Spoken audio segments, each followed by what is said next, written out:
Hello, everyone, and welcome to the Anti-Doping Podcast, brought to you by the Partnership for Clean Competition. I'm your host, Dr. Marie McNeely, and today we are joined by our expert guest, Dr. Daniel Vestmottleman. Listeners, Daniel is professor in business administration at the Private University of Economics and Technology, or PHWT, in Vechta, Germany, as well as an affiliated researcher at the University of Münster. And today we are looking forward to discussing his career, his research, and of course a PCC-funded research project focused on a remote sampling system for anti-doping. So, Daniel, welcome to the show today. How are you? Good. Yeah, thanks for having me. Well, thank you so much for joining us, and I'm excited to get into the details of your work here, but let's start with a little bit more information about you. So, can you tell us more about yourself and how you got interested in sport and research?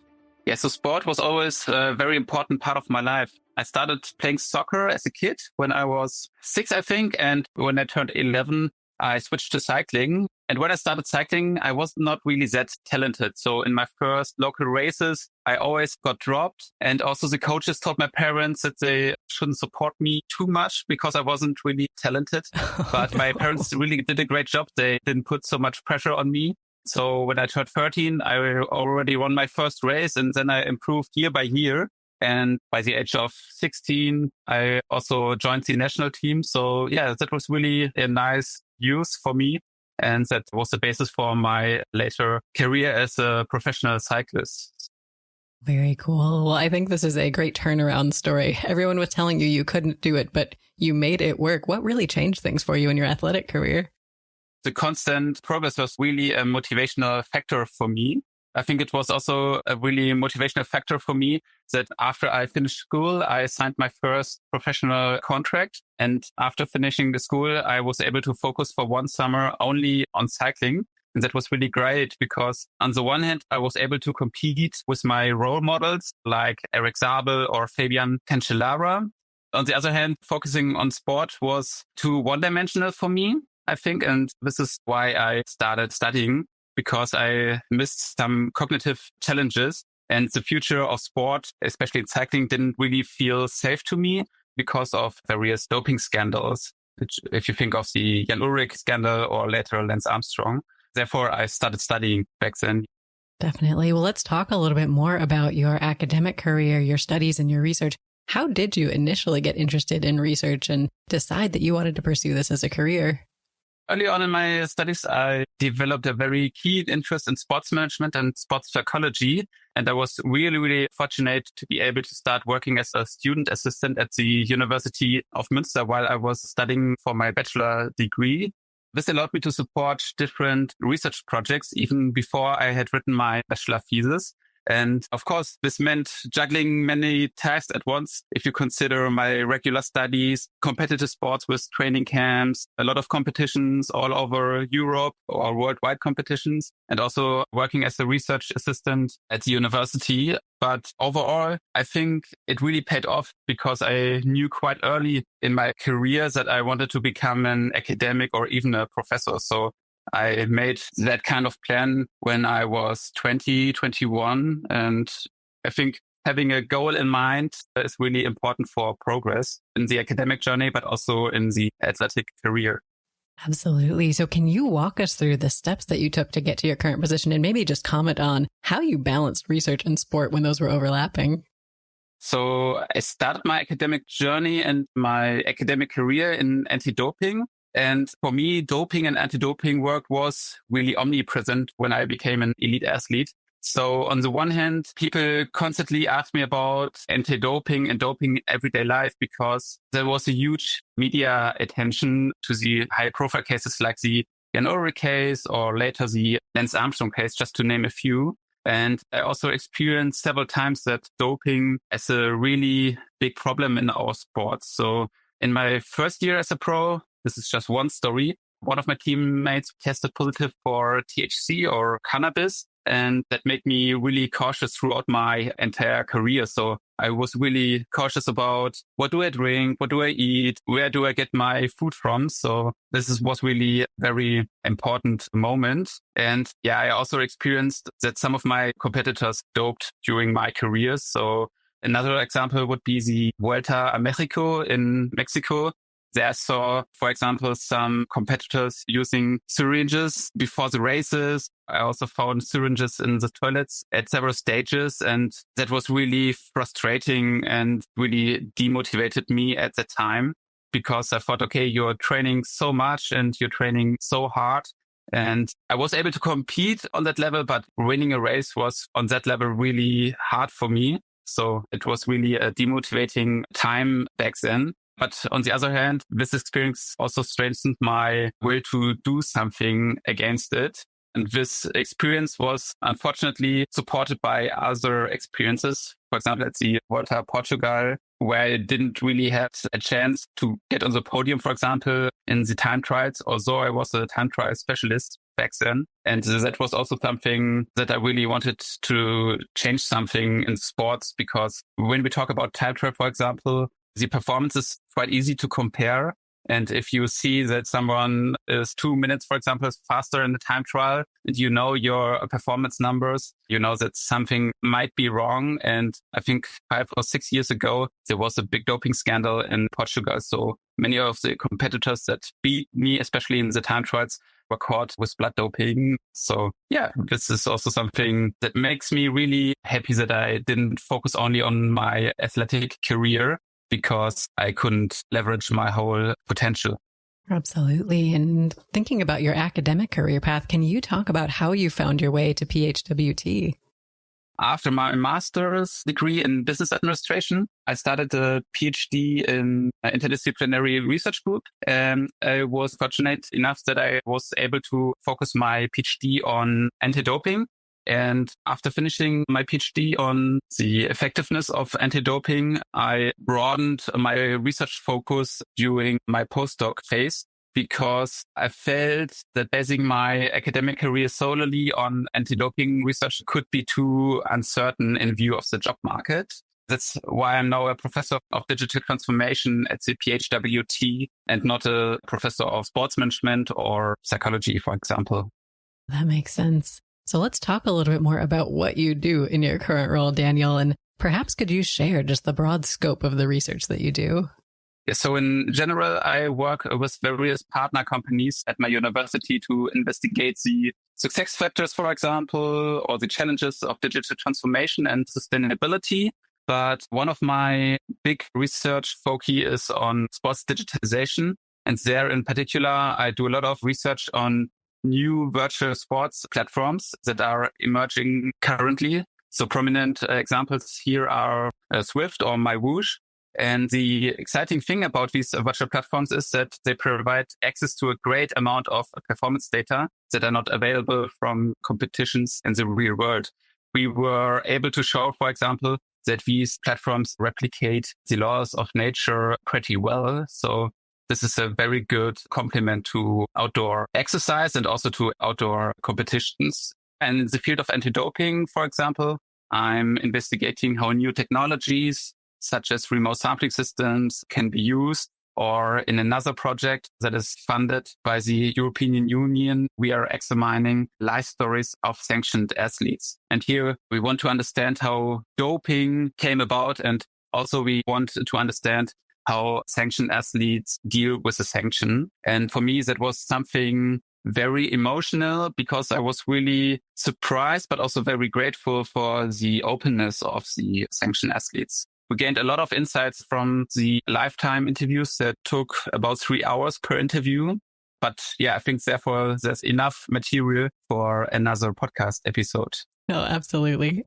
Well, I love this intersection of your work of technology and anti-doping. I think there are so many different ways that new technologies can really enhance the anti-doping process, really from end to end. So I think this is really cool work that you're doing. And you spoke about your cycling career and how your personal experiences as an elite athlete really motivated you to want to make a change. I think directly seeing evidence of competitors doping can be really discouraging for athletes, and it can make it difficult for them to keep going out every day and training and competing. So can you maybe talk a little bit more about how your own experiences and your own feelings as an elite athlete continue to inform and inspire the work that you're doing today?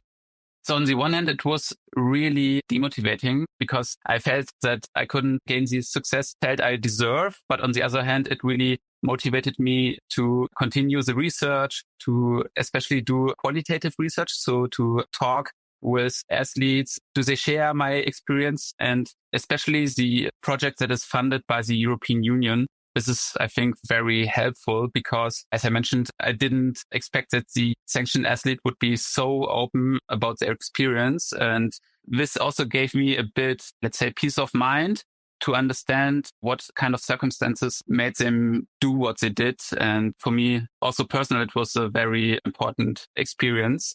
And another important aspect for me is also that in my career, I never really experienced the pressure to continue my career.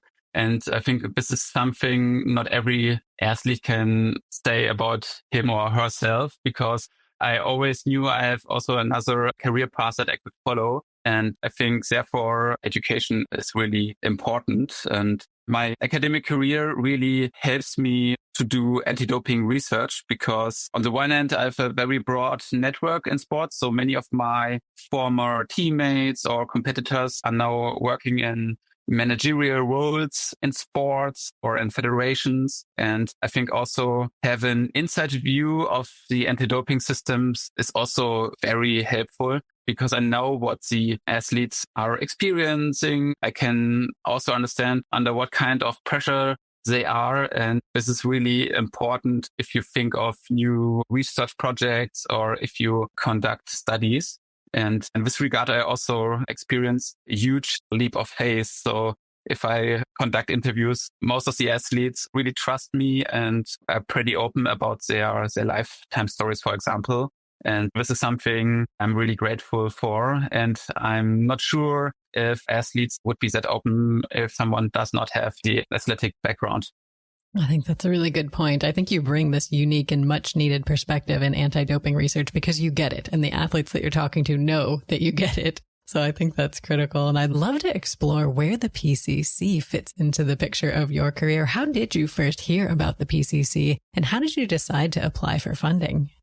Yeah, I attended the Play the Game conference in Colorado Springs in 2019. And the Play the Game conference is really one of my favorite conferences because it brings every 2 years very important representatives from the anti-doping practice, but also from the research community and also the media together. And at the Play the Game 2019 in Colorado Springs, Michael Perlmutter presented the PCC and also the research grants. And I was working on a WADA social science research grant back then on sample storage. And I was very interested in follow-up projects. So it was good to get introduced to these funding opportunities. And then in 2022, at the Play the Game in Odense in Denmark, there, Dr. Andrea Gottsman, then CEO of the NADA Germany, she gave a presentation on a remote sampling project in Germany. And my colleagues, Benedikt Stoffers, Julian Landfer and I, we then roughly outlined a project, a first idea between the sessions at the conference. And then we discussed our idea with different representatives of anti-doping organizations during the coffee breaks. And then we quickly realized that remote sampling is very interesting for many anti-doping organizations. So for the national anti-doping organizations, but also for ITA, for example. And we figured out that it could be a very cost-effective way of collecting samples. So yeah, after the Play the Game conference in Odense, we then quickly decided that we want to submit an application for the remote sampling project to the PCC. And yeah, the review process was really straightforward and we were successful, luckily. Of course. And congratulations to you and the team. And I love that this project came together during the conference. And I think it really highlights just the value of these in-person events where you can connect with people at all different segments of the anti-doping community and have these conversations and really understand where the gaps are and how you could fill them. Yeah, absolutely. And I think this is something that makes the Play the Game conference really unique. Apart from smaller conferences like the PCC conference, this is also very beneficial. So there are some conferences you have to go to every year or every second year. Absolutely. I think these in-person events are great opportunities to bring everybody together. And I'd love to talk more about this PCC grant. We mentioned it covered, of course, the implementation of a remote sampling system for anti-doping. So can you talk a little bit about the potential value of remote sampling and why you wanted to pursue this particular project as you were hashing it out during coffee breaks? So remote sampling means that athletes give a sample at home or wherever they are. So while the DCOs and supervises everything live via a secure video or a designated app instead of coming to their door. And this could have some value for athletes. For example, testing becomes less intrusive for athletes because there are fewer visits at their home, and remote sampling also offers more flexibility. So testing can still be unannounced, but it has potential that it can be easier combined with training, travel, or family life. And it could also reduce we call it whereabouts stress, because as a test pool athlete, you have to submit your whereabouts. And if something goes wrong, remote sampling could be a good way to fill that gap or have an opportunity to make it remotely. Although there's something wrong with the whereabout, for example. And for anti-doping organizations, there are also some benefits. So less travel time and especially cost for DCOs. Because if you think about that, the DCOs have to travel all over a country by car or even by plane, it's on the one hand very costly, and it's also not really good for the CO2 footprint. And we think that remote sampling can reduce the CO2 footprint tremendously. And for ADOS, it's also easier to access athletes in remote locations or also during intense travel phases. So if athletes are traveling around a lot during training camps or during major events, it might also be easier to test them because you can do it at the hotel or maybe even at the airport. So overall, it's more efficient. Definitely. It sounds like it has tremendous potential to increase efficiency, lower cost, increase sustainability, all these good things. So let's talk about this particular project and what were the aims of this study you submitted to the PCC? So the aim mainly was to understand whether the remote sampling system can be credible and also accepted complement to the traditional testing. So the intention was not that the remote sampling system should completely replace the in-person testing, but we think, and this is our hypothesis, is that it could potentially be a good complement to the current anti-doping system that is in place. And during the project, we wanted to systematically identify the perceived benefits and risk of the remote sampling system from the perspective of athletes and DCOs. And therefore, we conducted two big studies. So first, we conducted in-depth interviews with DCOs and athletes. And then we also had a follow-up questionnaire also with athletes and DCOs.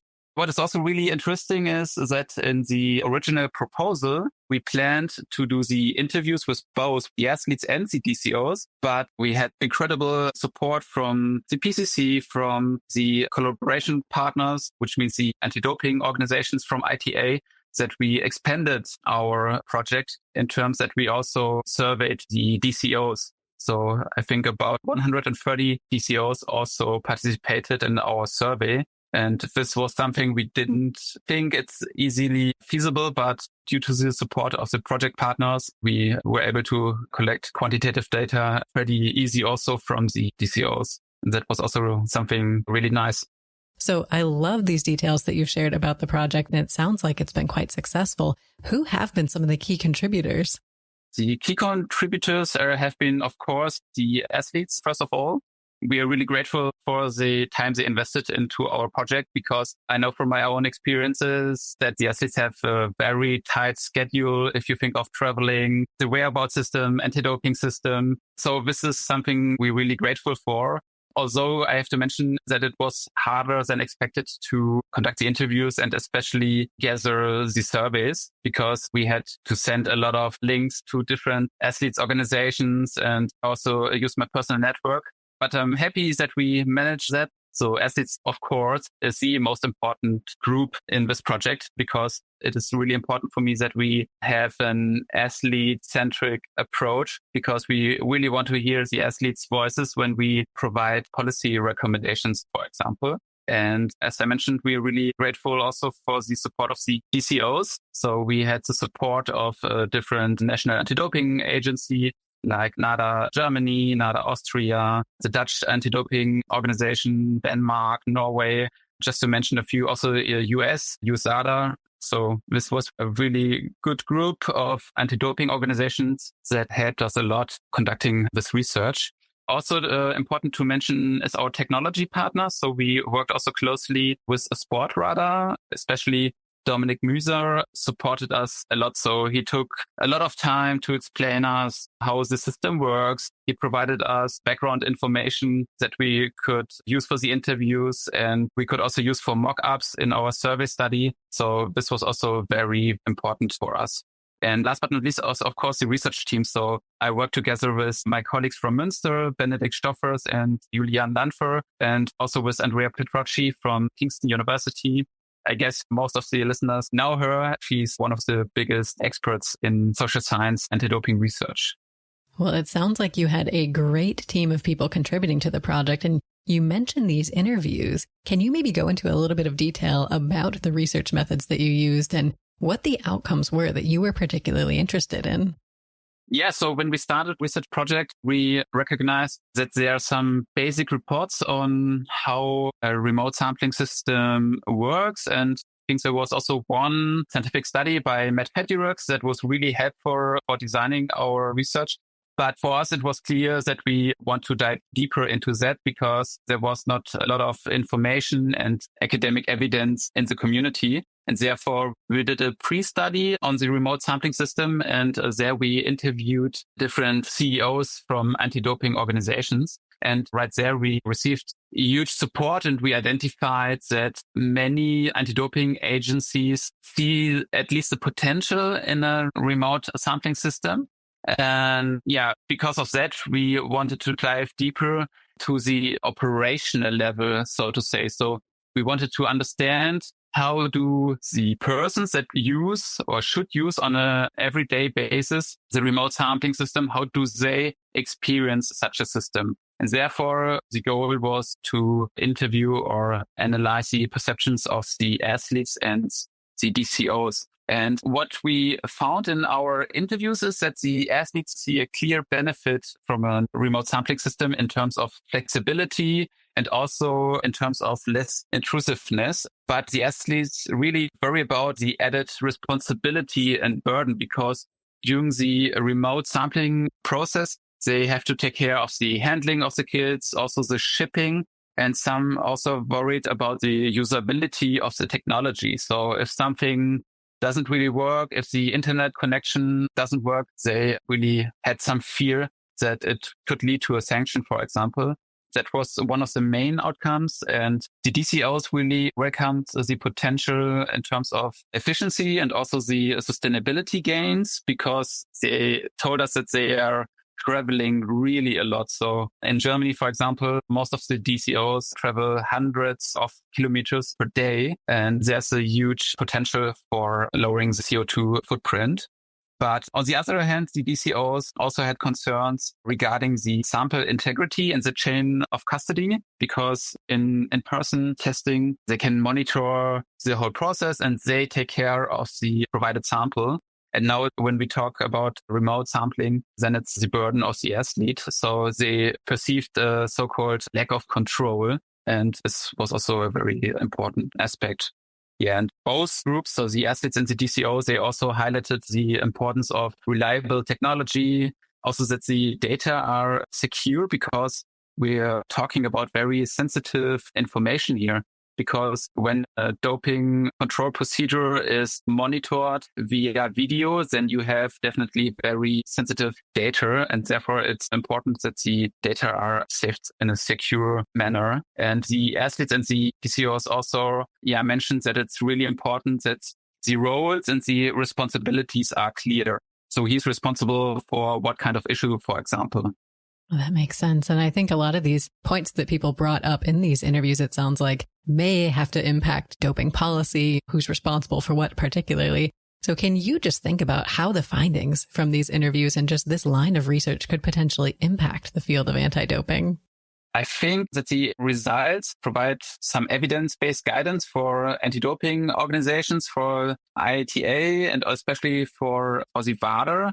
And I think also that our research definitely supports a more athlete-centered testing system, because in our quantitative analysis, we saw that overall the athletes tend to be more positive, and they also see the remote sampling as more legitimate compared to the DCOs. And that was something, really interesting for us.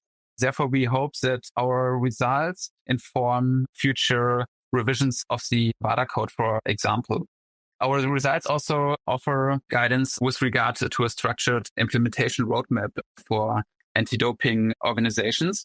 For example, if an anti-doping organization wants to pilot a remote sampling system, they can use our insights to design such a pilot project.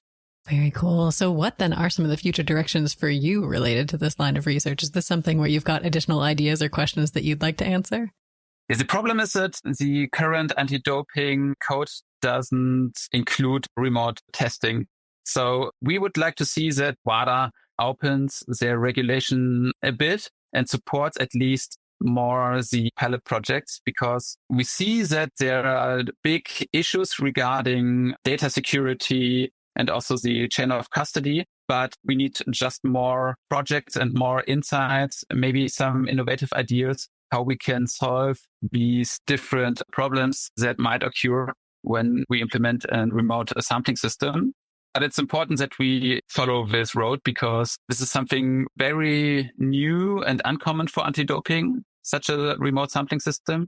And therefore, I think we definitely need to gain more experience and develop the remote sampling system as a community. And we shouldn't only, especially at the beginning, only focus on the issues that might come with such a system.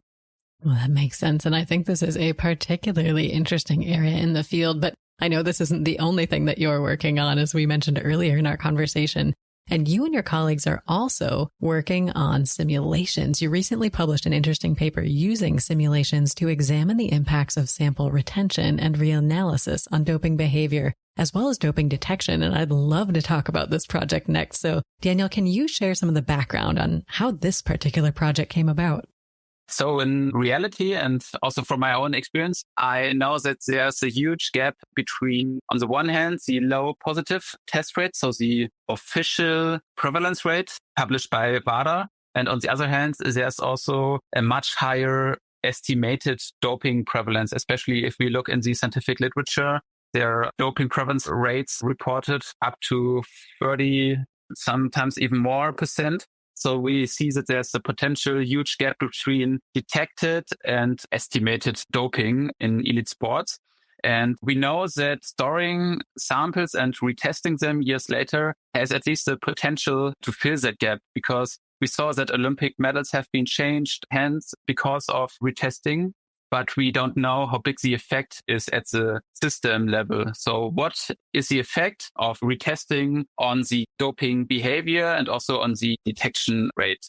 And because we can't run controlled experiments on the whole anti-doping system, because we cannot really measure the real doping prevalence, we used a so-called social simulation, and thereby we were able to create a computer simulation, like a virtual population of athletes. And there we can measure what effect different anti-doping measures have on the population level. And there we can really transparently measure what is the impact on the real prevalence rate, but also the effect on the detection rate. And the real prevalence rate is not measurable, as I mentioned, in the real world. Therefore, that technique is very useful for anti-doping.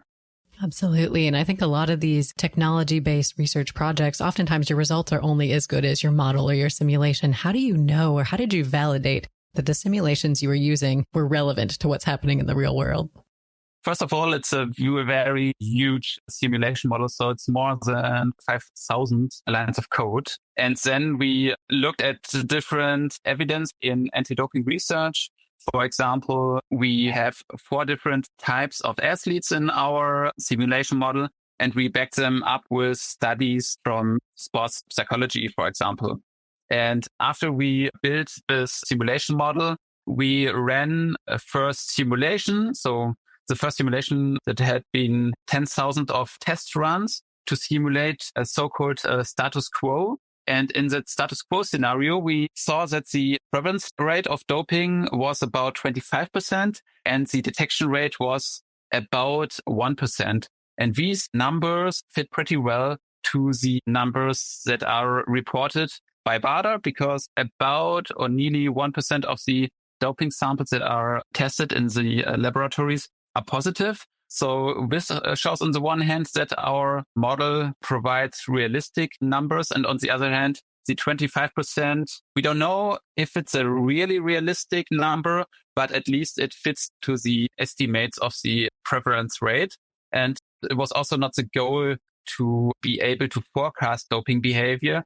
In the status quo scenario, it was only important to us that we are able to simulate a realistic scenario, because based on that status quo scenario, we aim to vary different anti-doping measures. And in this project, we varied the sample storage periods and also the number of tests that were stored. So we have two variables here that we can vary. And then we were able to measure the impact of the duration of sample storage and also the number of periods that the samples are stored on the detection rate, but also on the doping prevalence. So we were able to separate two goals in our study. So on the one hand, we could measure the deterrence effect, so the effect on the doping prevalence. But on the other hand, we could also measure the detection purpose of anti-doping. So we could answer the question whether we were able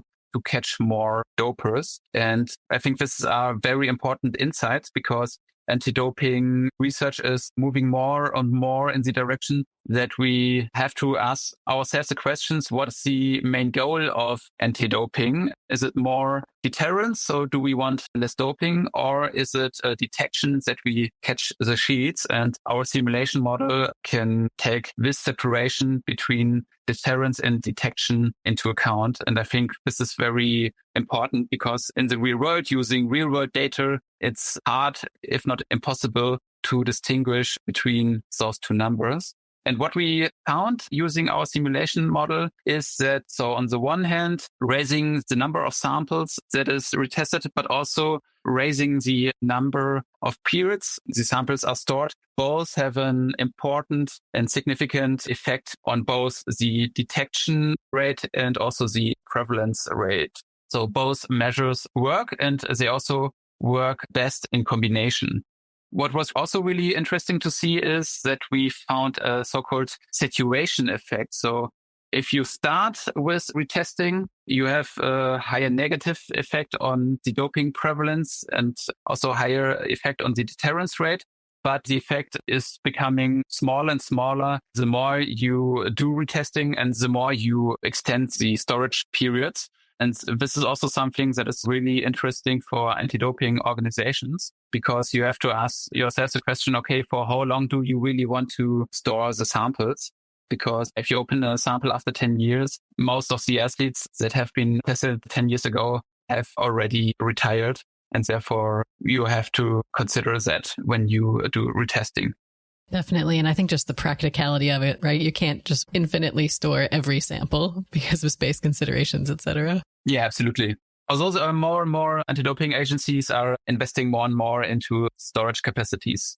Certainly. Well, it sounds like this project had some really exciting results. Did they match your expectations, Daniel, or were there any surprises? Yeah, we expected that sample storage is an effective tool, but we saw that there are different effects. So the longer storage duration is especially powerful for deterrence. And we also saw that more retested samples is especially powerful for detection. And this was something we didn't expect that much. And also the saturation effect was something we did not expect that much. But I think it's really important to know that each extra sample or each extra year you store the sample brings smaller gains. And this is really crucial for budget decisions for anti-doping organizations. Definitely. Well, it sounds like this project provided some very useful results in supporting the value of sample retention and reanalysis. So let's talk about, I guess, what are some of the limitations or the challenges with using these kind of simulation-based approaches in your research? So you already mentioned a simulation is always a very simplified word. And although the code is really extensive with more than 5,000 lines of codes, we were just able to cover a certain degree of complexity. And this is on the one side a limitation, but on the other hand, it's really important to make the model not too complex, because if you build such a model, it's important that in every step you expand or extend the model, you have to be able to understand the effects that are happening in the model. And if you make it too complex, you will have a lot of numbers and you can build a lot of nice and colorful graphs out of it, but it's impossible to... But you can't interpret it. Yeah, you can't interpret it. And therefore, it was really important for us that at every stage we were able to track what is happening in the model. And with that model, we felt comfortable that we, on the one hand, we have a quite complex model, complex enough to analyze that topic. And this is also shown by the status quo scenario. So we have a realistic enough model, but still it's just a model. And we also just focused on testing and retesting. And we did not take other measures into account, like, for example, education or whistleblowing or criminal law, because this is really hard to translate into code because you have to translate it into mathematical formulas. And we thought that it doesn't really make sense, or it's really hard to translate an education program, for example, into computer code. That makes sense. Well, very cool. I appreciate you sharing some details about this project. Could you maybe comment on how you see this work impacting the field of anti-doping, or what's next for this line of research? I think empirical evidence is really important because now anti-doping agencies can understand what is the impact of retesting. We could prove that it has an impact, and we could also show that there's a saturation effect. So every anti-doping agency now has to decide, okay, how much budget can we invest into the effective measure? And that is really important. And we could also show that testing has really two goals: deterrence and detection. And you, as an anti-doping organization, have to decide, okay, what goal do you focus more on? Because it's a question of, do you want to invest more in sample storage so that you increase the number of samples that you store? Or do you also want to invest more in the storage duration? So there's some important decisions to make. And I think this is really useful for anti-doping organizations, because there's no other empirical evidence available to my knowledge. We know from other studies on retesting that it is an effective tool, but we were not able to measure before with another method the real effect. So the effect couldn't be quantified with other measures or other methods so far. I appreciate you sharing some of your research in our conversation today. I think all of the projects we talked about, you highlighted some of the amazing people that you've been able to collaborate with, whether it's anti-doping organizations, athletes, and other stakeholders, including funding organizations like the PCC, of course. So can you elaborate on these collaborations and the value that they bring to your research? Yeah, they bring a lot of value to our research. So for me, it's always important that our research is now ivory tower research. So we really want to address questions that matters in practice and that can be implemented. Therefore, we work pretty closely with, on the one hand, the PCC, for example. So we shared some preliminary results with the PCC. We received some really helpful feedback from the PCC, but also from the anti-doping organizations. So they helped us co-design the application, but they also supported us a lot during the project. So they helped us recruiting athletes, DCOs, and without their support, it wouldn't have been possible to have that project successful. So we are really grateful for their support. But also, and this is something I really want to highlight, the support of the athletes and the athletes representatives, because for me, the most important stakeholder group are definitely the athletes, because the anti-doping system and anti-doping research should always be athlete-centric. So we always have to think about, okay, how can we makes the system more fair and easier accessible for athletes. Therefore, we are really grateful for the support of the athletes, although they have a very tight schedule. But I think it's really important to always involve the athletes in the process. Absolutely. I'm really glad that you're keeping that athlete perspective front and center. And of course, your own personal experience informs it as well. And I know you have been working on some tremendously important problems in anti-doping, but oftentimes there are barriers that prevent you from finding answers or being able to even pursue some of the projects that you would like to investigate. So if you had all of the resources imaginable, Daniel, what is one problem in anti-doping that you would most want to solve? First of all, I think closing the gap between undetected doping and detected doping, this is really important. And I think it is very important to constantly invest more in new detection methods and test frequency. But the one problem I would love to solve is the trust and the legitimacy problem. Because what I know from the interviews I did with athletes is that many clean athletes accept the anti-doping system because they have to, but they don't really feel that it's neither fair, transparent, or appropriate. And therefore, with unlimited resources, I would love to invest more in large-scale longitudinal studies on athletes' experiences, like we did in the project funded by the European Union. But I would also invest more in bringing the athletes to the table to co-create more rules and procedures so that the athletes really have a voice in anti-doping regulations. Because if the athletes really feel that the anti-doping system is built for them, I think the acceptance would be higher. Definitely. I think you brought up some really important points here, and just this idea of working together with athletes to continue to improve the anti-doping system, I think is going to be critical moving forward. And I appreciate you sharing more about the steps that you're taking to improve the anti-doping system. And if our listeners want to learn more about you and some of the projects that we talked about today, Daniel, what is the best way for them to do that? I think the easiest way is to Google my name to find my university profile. But you can find my academic work also on Google Scholar and ResearchGate. And I'm also active on LinkedIn, where I share new papers or project updates. So yeah, if you're interested, follow me, connect with me. We also have some project pages, for example, for the EU-funded TAIL project. Give that webpage a look. Fantastic. Well, Daniel, thank you so much for sharing those resources. Definitely, listeners, take some time to check them out. And I will say we have had a podcast interview with Cornelia Blank and David Muller. So listeners, find that episode that focuses on this TAIL project. You definitely want to take some time to learn more about it. Daniel, it's been such a pleasure to have you on the show today. Thank you so much for your time. Thanks for inviting me and thanks for the questions. It was fun. Well, it was wonderful to chat with you, and listeners, always great to have you here with us as well.